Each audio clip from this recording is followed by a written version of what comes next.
విశాఖపట్నం నగరంలోని జీవీఎంసీ పరిధిలో గల 51వ వార్డు అంబేద్కర్ కాలనీలో డాక్టర్ బాబాసాహెబ్ బీఆర్ అంబేద్కర్ 135వ జయంతి వేడుకలు ఘనంగా నిర్వహించారు.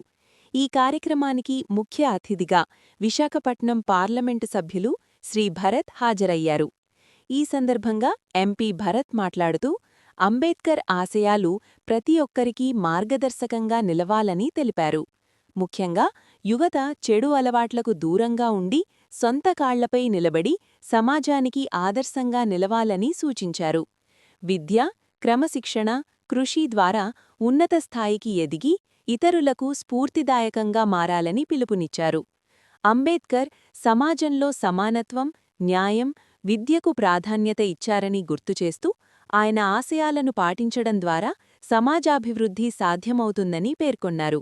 ఈ వేడుకల్లో స్థానిక నాయకులు, యువత, కాలనీ ప్రజలు పెద్ద సంఖ్యలో పాల్గొని అంబేద్కర్ విగ్రహానికి పూలమాలలు సమర్పించి నివాళులు అర్పించారు.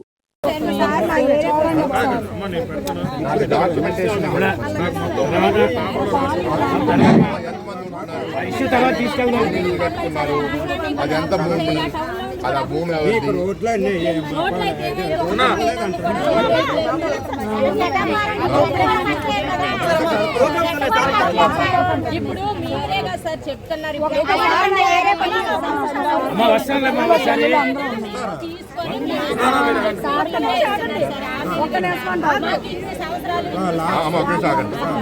మనం ఎక్కడ కట్టుకుంటే అక్కడ నాకు భూమి కావాలని అనడానికి లేదు అన్నమాట. గవర్నమెంట్ ఏమందంటే పేదవాళ్ళకి ఇల్లు ఇవ్వాలి, ఎంత ఇవ్వాలి, సిటీలో 2 సెంట్లు, గ్రామాల్లో 3 సెంట్లు ఇవ్వాలి అని చెప్పింది తప్ప నేను ఇక్కడే కావాలి నాకు భూమి, నేను ఇక్కడే కట్టుకున్నాను అనేది ప్రతి ఒక్కరూ అంటే మనకి ఆగమాగం అయిపోతుంది. సో డెఫినెట్గా మీకు ఎట్లా పరిష్కారం చేయాలని మేము ఆలోచిస్తాం, కానీ మీకు ఉన్నాం కాబట్టి మాకు ఇక్కడే కావాలని మీరు అది ప్రశ్నించడానికి గవర్నమెంట్కి కూడా చాలా ఇబ్బందులు వస్తుంది. మీ గురించి అనట్లే, మీ గురించి అనట్లే,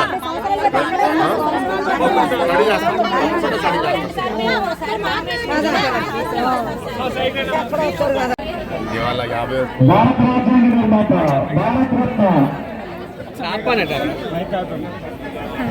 మైక్ తీసుకొని అది ఆగేటట్టు.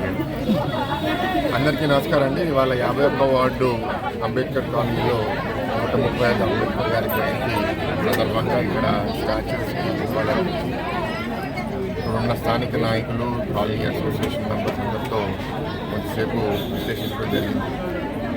నేను ఎప్పటి నుంచో అంబేద్కర్ గారు ఏదైతే మాట్లాడినారో నా మనసులో మళ్ళీ మళ్ళీ నాకు గుర్తొస్తూ ఉంటాయి. ప్రత్యేకంగా ఇందాక మాట్లాడిన ఒక విషయం ఏంటి అంటే, మన సమాజంలో ప్రత్యేకంగా హీరో వర్షిప్ అనేది చాలా విపరీతంగా పెరిగిపోయింది. యువత వాళ్ళ సొంత ఆలోచన, నేను ఎట్లాంటి మనిషిని, నేను ఏమవుదాం అనుకుంటున్నాను అని ఆలోచించడం తగ్గించి ఒక హీరో ఏం చేస్తున్నాడు, లేకపోతే ఒక క్రికెటర్ ఏం చేస్తున్నాడు, దాంట్లోనే వాళ్ళు ఎక్కువ స్ఫూర్తి పొందుతున్నారు. That is not correct. మీరు ఒకరిని చూసి ఇన్స్పిరేషన్ తీసుకోండి, కానీ మీరు కూడా ఒక సొంత కాలం మీద నిలబడే పరిస్థితికి మీరు వస్తేనే సమాజం బాగుంటుంది. అంబేద్కర్ గారు అదే చెప్పారు, ఎప్పుడైతే మన హీరో వర్షిప్లో పడతామో సమాజం అప్పుడు దిగజారిపోతుంది. వాళ్ళ మన ఆ పరిస్థితిలో మరి ఆయన పుట్టి 135 సంవత్సరాలు అవుతుంది. మన భారతదేశం వచ్చి ఇంచుమించు 80 సంవత్సరాలు అవుతుంది. మరి where are we going? So ఇట్లాంటి సందర్భంగా ఎవరైతే ఈ సెలబ్రేట్ చేసుకోవడానికి వచ్చారో వాళ్ళందరూ దీని గురించి ఆలోచించి మీలో కొందరైనా సరే ఆదర్శవంతంగా బతికి ఒక నాయకత్వం వాళ్ళు వహిస్తే వాళ్ళని చూసి 10 మంది స్ఫూర్తి తీసుకొని ఫాలో అవుతారనే ఒక మెసేజ్ వాళ్ళకి పాస్ ఆన్ చేయండి. Thank you.